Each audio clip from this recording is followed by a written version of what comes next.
Buonasera, bentrovati a Primus Inter Pares, appuntamento del mercoledì, gruppo TV7, come di consueto siamo in diretta sulla pagina Facebook. Questa sera è una puntata che non dovete perdere perché, prima di tutto perché è un ospite molto importante e che conosce Padova sotto tutti i punti di vista, soprattutto sotto l'aspetto culturale, e ci spiegherà gli 8 siti che sono stati inseriti come patrimonio dell'UNESCO per la città di Padova, dunque davvero qualcosa di straordinario. Ovviamente l'ospite è l'assessore alla cultura comune di Padova, Andrea Calasio. Buonasera Assessore. Buonasera a lei, buonasera a tutti. Grazie di essere con noi come sempre. Grazie a Oggi voi. ho un impegno perché spiegare tutti gli 8 siti in una puntata non è facile, però cercheremo di farlo e di farlo rapidamente. Prima domanda, così che chiedo sempre ai miei ospiti: come va in generale? Ma direi bene, è ovvio che stiamo vivendo un momento difficile perché l'incremento dei costi energetici penalizza in particolare i comuni. Pensate agli incrementati costi per le scuole, l'illuminazione serale, come dire. Questo si riverbera sulla spesa corrente che, ahimè, avrà una drastica contrazione, quindi è chiaro che purtroppo l'anno che verrà, se il governo non manderà sussidi o investimenti importanti a favore dei comuni, se non ci sarà quindi un intervento governativo, noi avremo un bilancio per il 2023 ristretto, dovremo fare le attività essenziali. Io presumo ci sarà, insomma, ma noi ce lo auguriamo tutti, se lo augurano i sindaci, sia di centrodestra che di centrosinistra, se lo augura l'ANCI. Penso che sia un atto dovuto. È chiaro che il Comune di Padova, come racconta spesso il sindaco Giordani, siamo in difficoltà su una ventina di milioni che mancano, anche se in questi giorni sta decrescendo il costo del gas. Purtroppo avremo comunque degli incrementi significativi.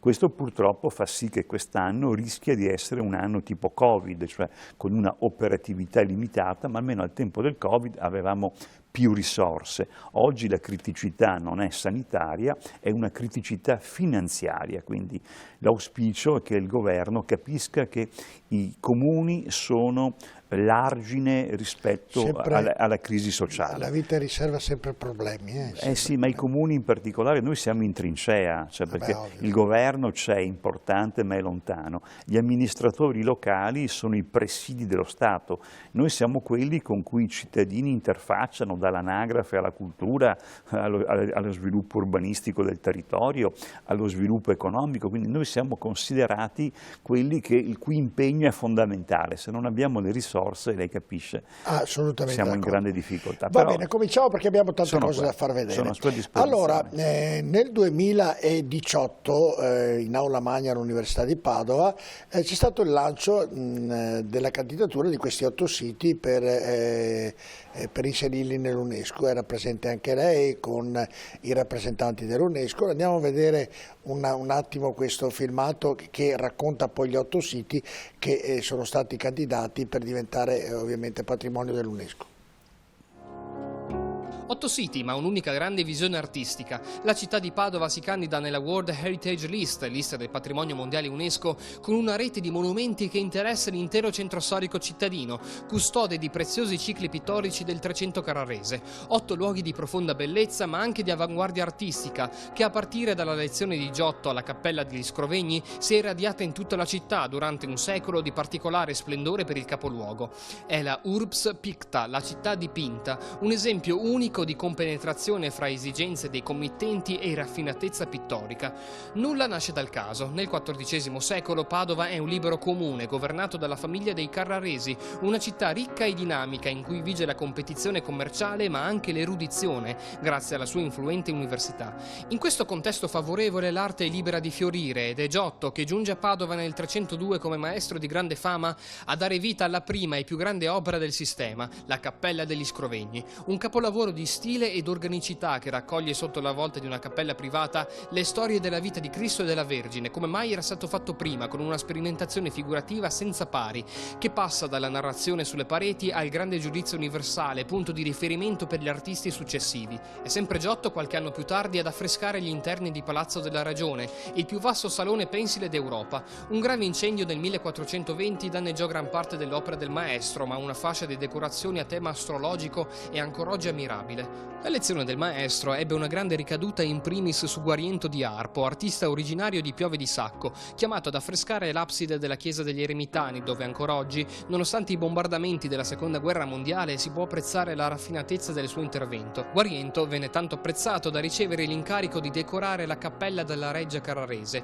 Di questo luogo, oggi sede dell'Accademia Galileiana, rimane poco, ma la parete superstite dimostra come Guariento abbia fatto proprio la tecnica di Giotto, non rinunciando però ad una personalissima interpretazione dello spazio narrativo, in cui la plasticità inventata dal maestro si fonde con tratti bizantineggianti. È forse giusto da Menaboia ad assimilare maggiormente la forza figurativa del maestro, dandone prova presso il battistero della cattedrale. Qui il suo genio artistico è libero di esprimersi al meglio, dando origine ad una raffigurazione del paradiso che nulla ha da invidiare ai capolavori giotteschi. La capacità di Giusto è tale che viene chiamato anche presso la Basilica del Santo, dove si dedica alla cappella del Beato Luca Belludi, discepolo di Sant'Antonio.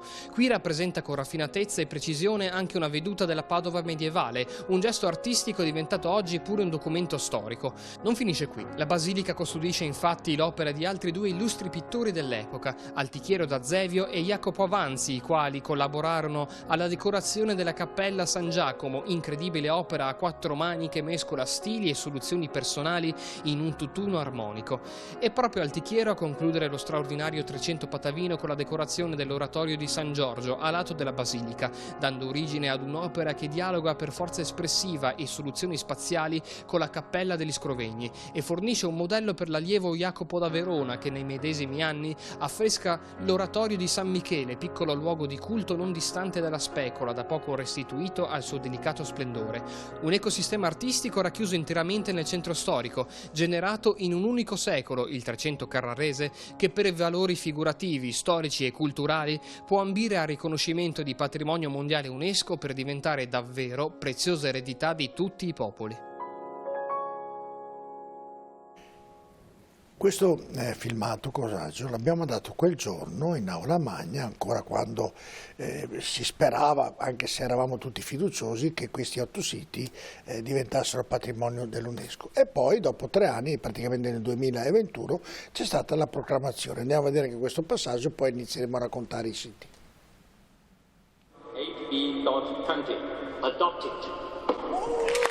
Un giorno che rimarrà nella storia di Padova, finalmente l'iscrizione degli affreschi giotteschi della Padova del 300 alla lista di beni tutelati dall'UNESCO. Un giorno che tutta la comunità ha aspettato per davvero tanti anni e che adesso è finalmente realtà. Inizia da adesso un percorso di valorizzazione della città e del suo patrimonio che il suggello dell'UNESCO renderà davvero unico. A Palazzo della Ragione l'entusiasmo è stato tangibile, l'entusiasmo dei protagonisti della candidatura, l'entusiasmo delle autorità, quello dei cittadini arrivati per assistere all'evento, l'entusiasmo del sindaco Giordani, che collegato dalla sede del Ministero della Cultura a Roma ha rivolto parole emozionate e cariche di affetto ai presenti.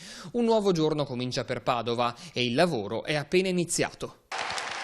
Let me congratulate Italy on behalf of the entire committee for the inscription of this property on the World Heritage List.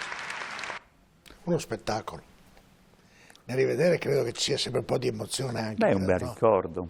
Diciamo che l'intervento del 2018 che la vostra TV aveva organizzato fu profetico. Nel senso, io ero abbastanza tranquillo, nel senso che non nascondo che avevamo creato un asse molto forte col Ministero, con l'ufficio UNESCO, con la Dele in particolare, ma anche con il Presidente Bernabè, con il Ministro Franceschini. Sapevamo che l'Italia intera puntava su di noi. Noi eravamo la candidatura unica in quell'anno, lo ricordo, come dire, è una scelta strategica, anche perché era una candidatura molto forte.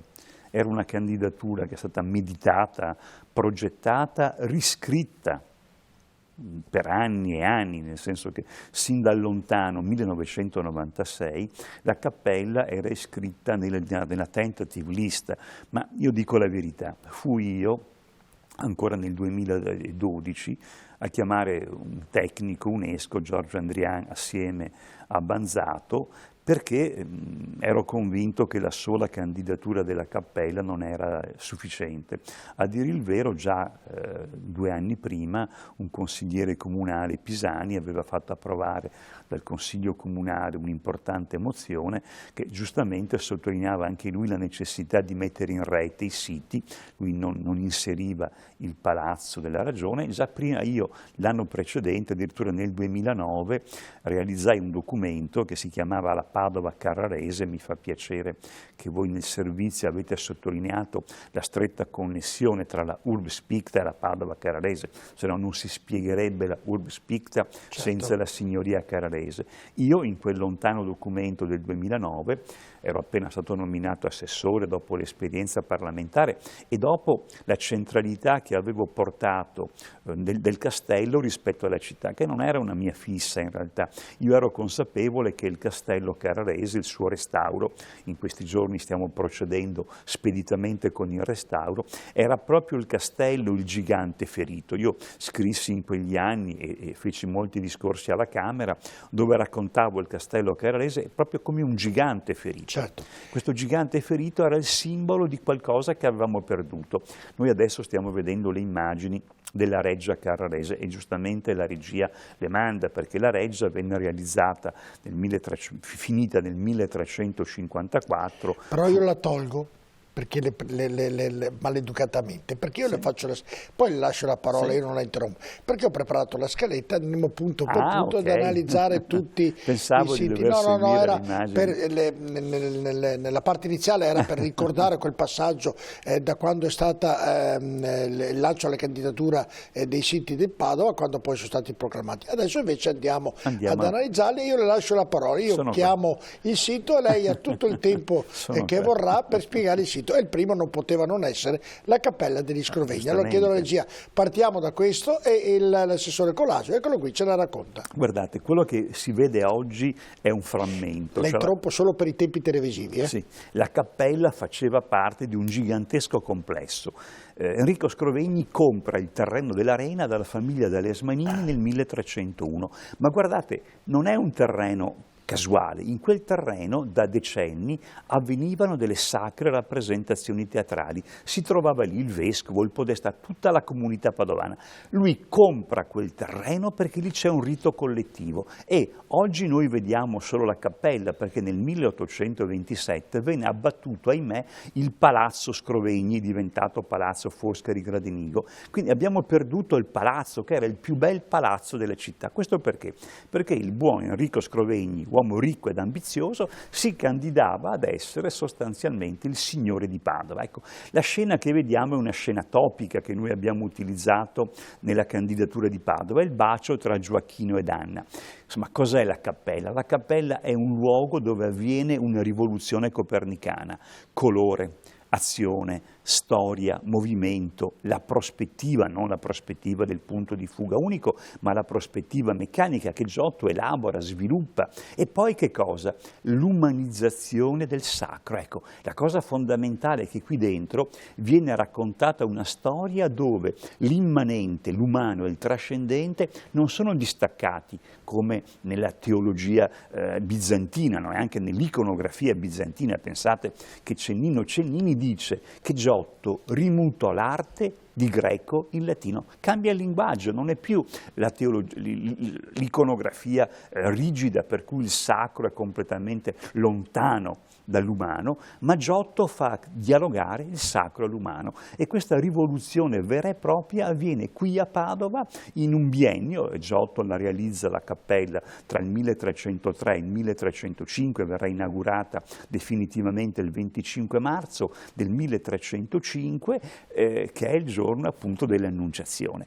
È un momento storico ed è l'inizio di un grande percorso dove Giotto reinventa l'arte moderna, guardate la bellezza della cappella, lui qui sostanzialmente crea uno spazio interamente affrescato dove il colore, l'azione, la lettura, lo sapete, è di tipo elicoidale, quindi è un luogo dove il popolo entrava e sapeva leggere meglio di noi oggi quello che raccontava da un punto di vista figurativo gli affreschi.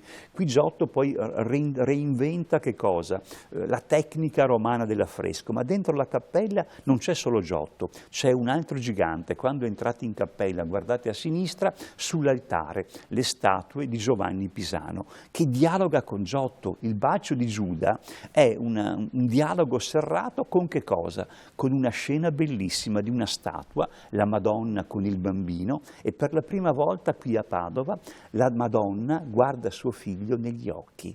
Non è nulla di ieratico, è una donna che guarda suo figlio. Pensiamo al bacio di Giuda. Per la prima volta nell'iconografia Cristo non guarda verso noi, ma guarda negli occhi Giuda. È un uomo che guarda negli occhi un uomo che lo sta tradendo. Ecco, Giotto è tutto questo. Senta, non so, io le faccio delle domande anche un po' da ignorante. Quanto tempo ci è voluto per completare? 2 anni. In 2 anni. Giotto in 2 anni sono poco più di 900 giornate di lavoro, perché l'affresco viene fatto appunto a fresco, si parte dall'alto, si fa una strisciata avendo già i cartoni dove diciamo, hanno definito il palinsesto narrativo, e la bottega, lavorarono 40 persone nella bottega di Giotto per 2 anni. E chi finanziava tutta questa opera? Chi pagava Giotto? Pagava ovviamente l'uomo ricchissimo che era Enrico Scrovegni, tanto è vero che è talmente ricco ma anche ambizioso che c'è una cosa stranissima in cappella. Lui si raffigura nella scena che dona la cappella alla Vergine. Ecco, questa scena la troviamo anche a Roma, in Laterano, dove ovviamente c'è il Papa che dona il modellino alla Madonna o a Cristo. Solo che il Papa si raffigura di fronte a Cristo o alla Vergine piccolo piccolo. Enrico Scrovegni è talmente ambizioso, un po' un mitomane, e si raffigura a grandezza naturale, addirittura è più grande della Vergine. La sua mano sinistra sta sfiorando la mano della Vergine, è inaudito, è una cosa per il tempo inaudita, ma ci porta dentro la psicologia personale di Scrovegni, che aveva deciso che quel luogo era destinato a eternare la sua memoria. È stato il più grande affare della sua vita. Senta Coraggio, è tutto originale, cioè non è stato, il tempo non ha un attimino fatto qualche danno all'interno della... Beh, sicuramente danni ci sono stati. Quando nel 1800-1827 venne abbattuto il palazzo Scrovegni, ahimè, disperatamente, il lato nord, che era quello più esposto alle intemperie, non era più protetto dalle mura del palazzo, quindi quegli affreschi si sono rovinati. Infatti quel lato lì è quello più rovinato, alcuni affreschi vennero anche staccati, fu un'impresa importante, e restaurati. Se voi guardate entrando nella parte destra in alto, vedete molte scene, per esempio la scena quando Cristo da bambino, tredicenne, e dai dottori, no? Perché si era perduto ed era andato a discutere con i dottori, sono tutte scene molto molto rovinate. Fortunatamente anche gli ultimi restauri, quelli del 2000 in particolare, diretti dal professor Basile, hanno restituito la bellezza dei colori. È chiaro che nei secoli abbiamo perso, tenete conto che in parte l'affresco si salva, ma non tutto è dato a fresco. Alcune parti erano date a secco, quelle parti si sono rovinate. Pensate ai nimbi dell'Ultima Cena, quello di Cristo è ancora dorato perché è fatto con le foglie d'oro, quelli invece dei suoi discepoli, degli apostoli, sono diventati neri, ma non perché fossero neri, ma perché si è scrostato il colore che era dato a secco. Ecco, quindi voi dovete immaginarlo ancora più carico di colori, più carico di cromatismi. Ecco, diciamo che dopo 7 secoli la cappella mantiene la sua magia. Eccola qui, è un luogo che giustamente meritava il sigillo di patrimonio UNESCO dell'umanità. Ecco, la cosa molto bella che va sottolineata è come la struttura all'esterno sia piccola, mattoni a vista, archetti pensili, tetto a capanna. Ecco, la meraviglia è data dalla differenza tra la modestia dell'architettura esterna e la magnificenza cromatica È uno shock emotivo. Pensate, siamo 7 secoli fa e conseguentemente provate a immaginare l'emozione dell'uomo del Medioevo che entrava dentro questo scrigno con le stelle di Giotto che rappresentavano la volta celeste e quindi il trascendente. È un luogo ovviamente dove, lo ripeto, avviene una rivoluzione copernicana, un mutamento di paradigma. Prima della pubblicità le faccio una domanda, non so se le ha fatta qualcuno una domanda che è anche abbastanza banale come domanda. Che valore potrebbe avere oggi un manufatto del genere? Se si può, gli erano mai fatta questa domanda? È incommensurabile, è incommensurabile. Cioè uno viene qui e dice uno straniero visto che l'Italia è come comprare la fontana di Trevi, no, con Totò. Ecco, diciamo che se Totò volesse fare un affare e pesare il valore della cappella dovrebbe proporre, io dico, almeno 1 miliardo di euro. E mi tengo basso perché sì, è qualcosa che non ha valore. Certo, se un Van Gogh può essere venduto a 100 milioni, lei ci capisce, come dire, sì, l'intera cappella di Giotto è un valore inestimabile. Era una domanda banale. No, ma ha un suo perché. Infatti noi come amministrazione comunale siamo depositari di un patrimonio inestimabile. Il fatto che sia patrimonio UNESCO cosa significa? Significa che l'UNESCO ha riconosciuto che quel bene incorpora dei valori universali tali per cui la sua distruzione sarebbe una perdita irrimediabile per l'umanità, quindi non c'è nulla di eguale. Ecco, noi abbiamo questa cosa che è importante. Padova non ha eguali al mondo, cioè nessuna città al mondo può vantare, grazie al fermento culturale del XIV secolo, un insieme di cicli affrescati di tale ampiezza e di tale valore. Quindi noi siamo depositari. Mi trovo, no, perché l'UNESCO era nato per la pace tra i popoli come prima filosofia, poi all'interno ha inserito anche i valori sotto l'aspetto culturale. Ecco, mi piacerebbe che oggi intervenisse proprio per quello che sta succedendo in Russia e ovviamente e riuscire a far terminare questa maledetta guerra. Era un inciso che... Ma diciamo che l'UNESCO giustamente nasce proprio... Pensatevi che la stessa categoria di bene culturale ricompare per la prima volta in un documento UNESCO, pensatevi, del lontano 1955, che affrontava i pericoli per i beni culturali in caso di guerra. Cioè, l'ha messo nei punti, ecco, perché ha 5 punti, tra cui il primo ovviamente la pace tra i popoli, certo, poi all'interno ha messo i 5 punti principali. Ma non è un caso che sia proprio l'UNESCO a dire che il bene culturale, di cui parla per la prima volta in modo così rigoroso, è testimonianza di civiltà. Quindi certo, le guerre devono stare attenti, pensate al disastro della chiesa degli Eremitani, quindi le guerre devono tener conto e non sempre vediamo che ne tengono conto. Nella guerra, quando i tedeschi hanno portato via le opere d'arte, certo, serve un altro film da raccontare. Ma è una storia affascinante. C'è stato anche un film, insomma, su questo. Sì, anche delle belle fiction dove vengono fuori il famoso omino in grigio, no? Esatto. E quel sovrintendente delle Marche. Io conobbi le figlie quando ero alla Camera perché mi occupai perché quella fiction venisse fatta dalla RAI, tra l'altro, certo, andai a parlare, ricordo, con la dirigenza RAI.